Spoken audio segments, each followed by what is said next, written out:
So what we're going to talk about today are the five that I believe are the five most important questions to ask when doing an interview to select the right candidate for your business.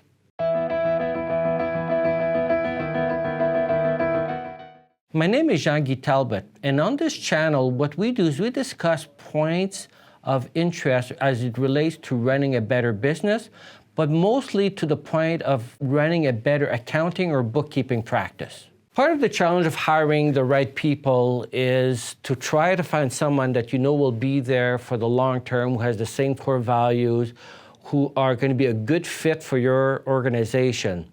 And so there are a whole bunch of questions, of course, you can ask, but I've come up with there's about 5 questions or so that I think for me are really gold.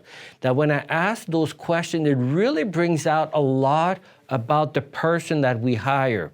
And if you listen to our other videos, you're going to see I talk a lot about the importance of hiring someone who has the right personality, the right philosophy, and to concentrate less on the person's past experience and training, because I can teach a person how to do their job, but it's very difficult to teach them to have the right philosophy and the right thinking. So here are some questions that will give you tremendous insight on their hearts and what's important to them and all of that.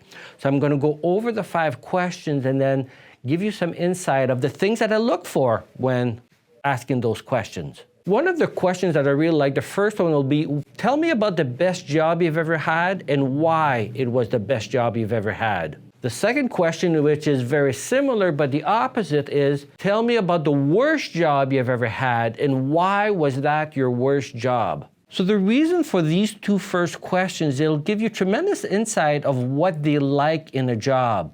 So for example, when I ask them what was the best job they've ever had, if they tell you that one thing they liked about it is that it wasn't very demanding, they didn't have to work overtime and all of those things, well, those are clues that tells you that what's important to them is to not work so hard.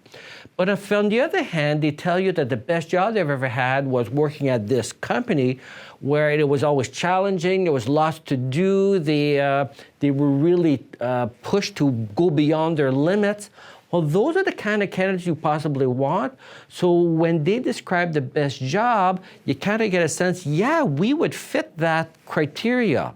And then by the same token, when they tell you about the worst job they've ever had, if they talk about, well, it was high stress, it was very demanding, and so on and so forth, well, those are clues that should lead you to the fact, well, if your job or the job that they'd be undertaking is high stress, they might not do well because they've just kind of admitted that they don't do well under stress.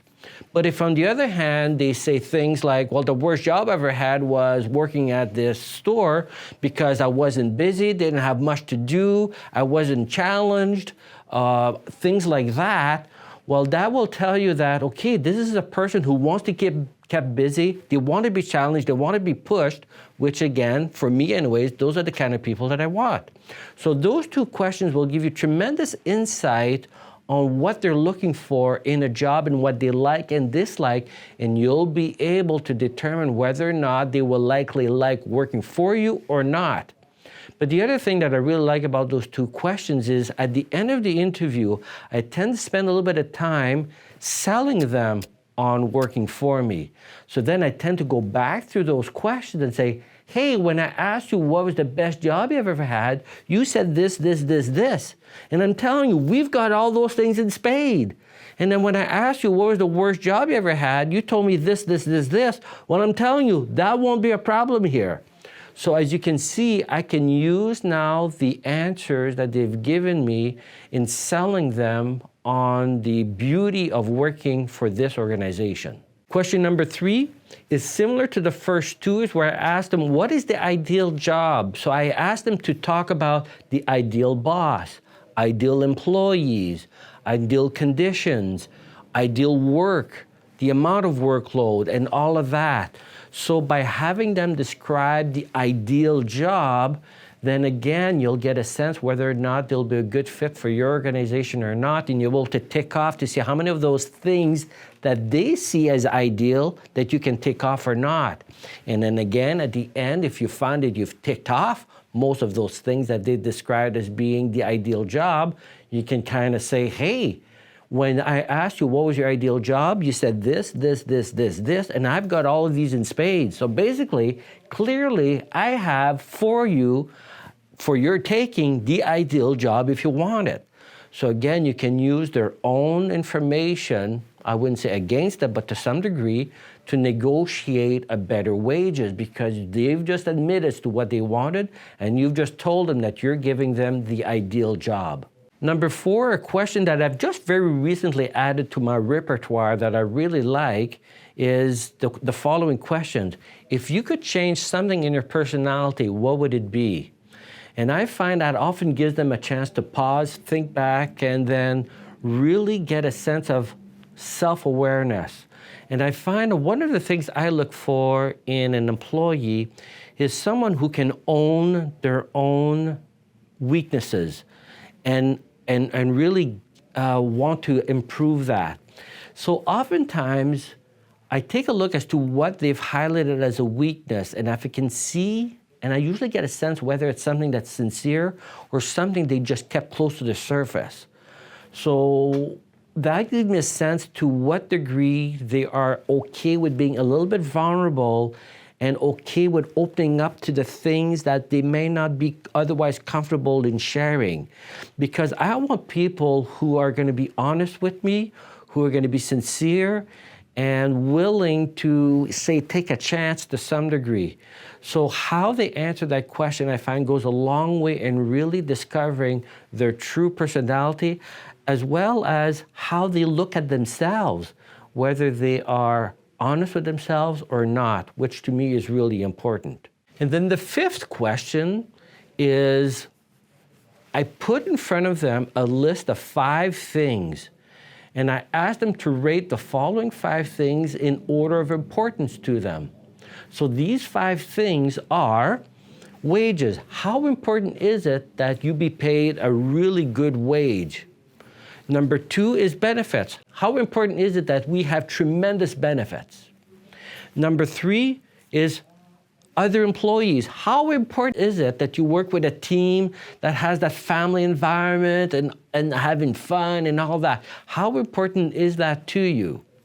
And then number 4 is flexibility. How important is it that the job be flexible, allowing you to take time off for your kids or your spouse, or just time off? In other words, is flexibility an important part of your job, or is that something that's not important to you? And then finally, learning. How important is it that the job opportunity be important to you for your learning ability?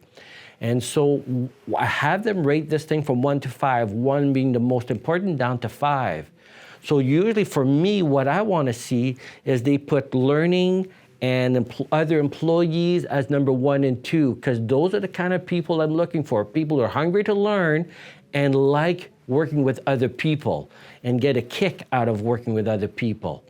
And then I usually want to see benefits and wages at the bottom, where money is not the reason they're applying here. I want to see those as being the lesser important things.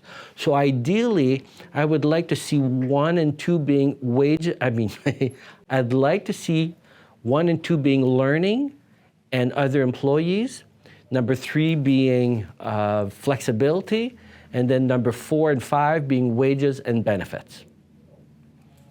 So all of these questions will go a long way, I think, in really determining whether that person is a fit for you. And obviously, every organization is different as to what they seek, but I think it'll bring out a lot of the questions that everybody's kind of looking for, which is what's in their hearts. Something I would really be interested in you sharing at the bottom of this video are questions that you found to be really useful.